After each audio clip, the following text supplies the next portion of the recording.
اللهم افتح علينا حکمتک وانشر علينا رحمتک یا ذا الجلال والاکرام۔ سبق نمبر ہے 44 نصاب النحو کا۔ ہم مرکب اضافی کی تفصیلی معلومات پیچھے پڑھ چکے ہیں۔ آج ہم اس کے بارے میں پھر پڑھیں گے کہ یہ اور کیا کیا فوائد دیتا ہے، اور یوں سمجھیں کہ اس کا ایک پوسٹ مارٹم ہم کر ڈالیں گے۔ تو بیان کرتے ہیں کہ یہاں اضافت کی اقسام اور فوائد ذکر کیے جائیں گے۔ بعض اضافتیں ایسی ہوتی ہیں جو تعریف و تخصیص کا فائدہ دیتی ہیں، یعنی اضافت کے بعد مضاف جو ہوتا ہے وہ معرفہ ہو جاتا ہے یا نکرہ مخصوصہ ہو جاتا ہے، تعریف ہو جاتی ہے یا تخصیص ہو جاتی ہے، اور بعض ہوتی ہیں جو تعریف و تخصیص کا فائدہ نہیں دیتی۔ اس اعتبار سے دو قسمیں اس کی، اضافت لفظیہ اور اضافت معنویہ۔ اضافت لفظیہ جس میں صفت کا صیغہ اپنے معمول کی طرف مضاف، صیغہ صفت۔ اب یہ صفت کے صیغے کون کون سے ہوتے ہیں؟ اس میں فاعل، اس میں مفعول، صفت مشبہ، اس میں تبدیل، وہ آپ پیچھے پڑھ چکے ہیں۔ تو جس میں صفت کا صیغہ اپنے معمول کی طرف مضاف ہو اس کو کہتے ہیں اضافت لفظیہ، اور یہ تعریف و تخصیص کا فائدہ نہیں دیتے۔ اور ایک ہوتا ہے اضافت معنویہ، وہ اضافت ہے جس میں مضاف صفت کا صیغہ نہ ہو، اور اگر صفت کا صیغہ بالفرض ہو تو اپنے معمول کی طرف مضاف نہ ہو، کسی اور کی طرف مضاف۔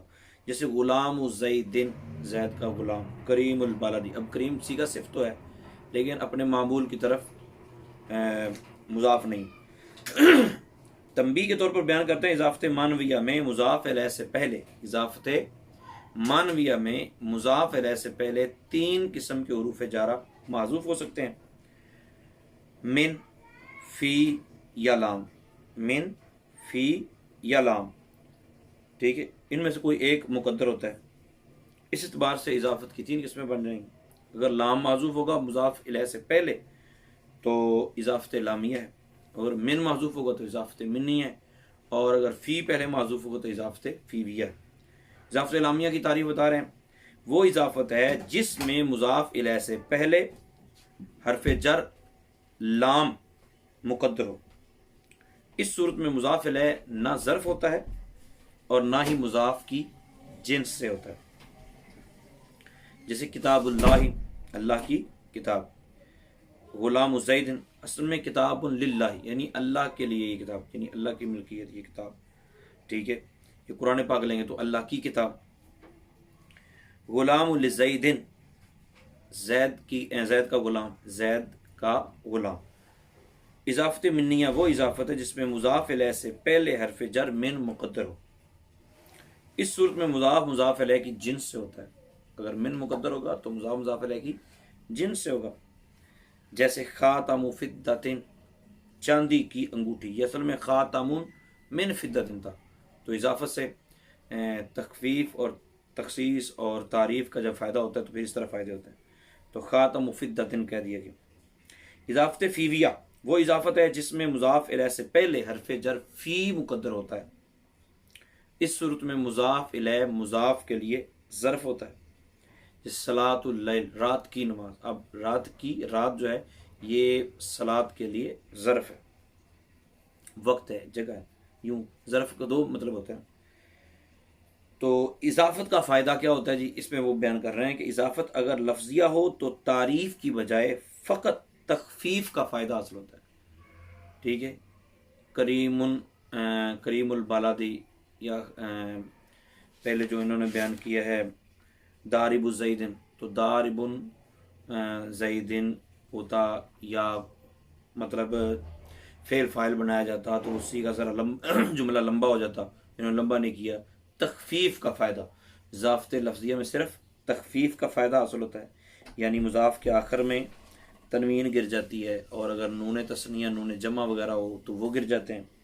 اور اگر معنویہ ہو تو اس میں تعریف کا فائدہ بھی ہوتا ہے اور تخصیص کا فائدہ بھی ہوتا ہے، یعنی مضاف الیہ معرفہ ہو تو جو مضاف اس کی طرف ہوگا وہ بھی معرفہ ہو جائے گا، اگر مضاف الیہ نکرہ ہو تو مضاف جو اس کی طرف ہوگا وہ نکرہ مخصوصہ بن جائے گا۔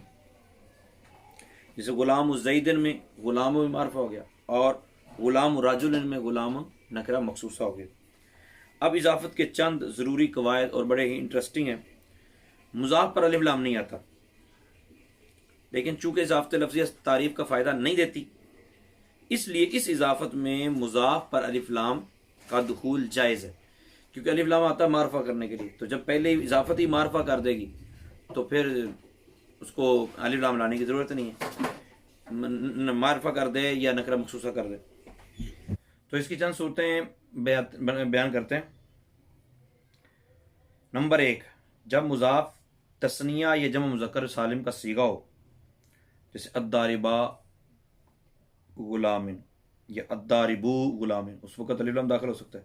نمبر 2، جب مضاف الیہ معرف باللام ہو، مضاف الیہ خود معرف باللام ہو تو پھر صیغہ صفت پر الف لام داخل ہو سکتا ہے، الضارب الغلامی، ٹھیک ہے۔ نمبر 3، جب مضاف الیہ ایسے اسم کی طرف مضاف ہو، مضاف الیہ خود ایسے اسم کی طرف مضاف ہو جو معرف باللام ہے، تو پھر جو درمیان والا مضاف ہے جس کی ہم بات کر رہے ہیں کہ وہ ایسے مضاف الیہ کی طرف مضاف ہے، خود مضاف الیہ ایسے اسم کی طرف مضاف ہے کہ اس پر الف لام داخل ہے، تو جو اس کا ما قبل مضاف ہے اس پر بھی الف لام داخل ہو سکتا ہے۔ مثال طور پر الضارب غلام الرجلی، الضارب غلام الرجلی، اب غلامی کی بات ہم کر رہے ہیں، غلامی ایسے مضاف کی طرح مضاف الیہ کی طرح مضاف ہے جو معرف باللام ہے، تو جو غلامی کا پہلا مضاف ہے اس پر بھی الف لام داخل ہو سکتا ہے۔ جب اسم مفرد صحیح، اسم مفرد صحیح یا جاری مجرا صحیح، یہ جاری مجرا صحیح کیا ہوتا ہے، اسم مفرد صحیح کیا ہوتا ہے، یہ پیچھے بیان ہو چکا ہے سب، ٹھیک ہے۔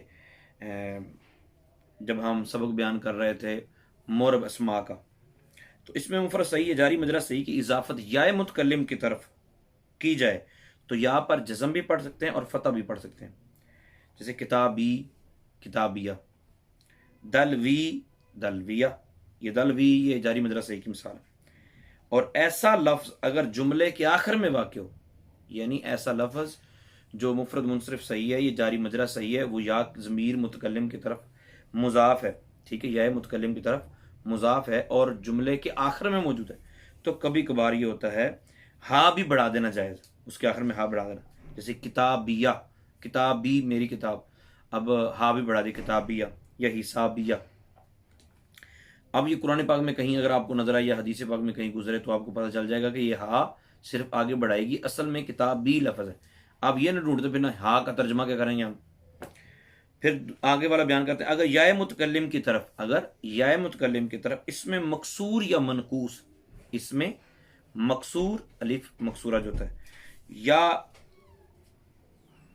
اس میں منقوص، ٹھیک ہے، یا تثنیہ یا جمع مذکر سالم، یہ چار چیزیں، اس میں مکسور، اس میں منقوص، تثنیہ یا جمع مذکر سالم کی اضافت کی جائے تو اس وقت یا پر فتح ہی پڑا جائے گا، جیسے عصایا، قادیہ، مسلمیہ، قادیہ مسلمیہ، قادی تھا نا اس میں منقوص تو دو یا اکٹھے ہوئے تو پھر قادیہ بن گیا، مسلمیہ یہ جمع مذکر سالم کی اضافت ہو رہی، مسلمویہ تھا مسلمونہ تو نون گرا تو مسلمیہ بن گیا۔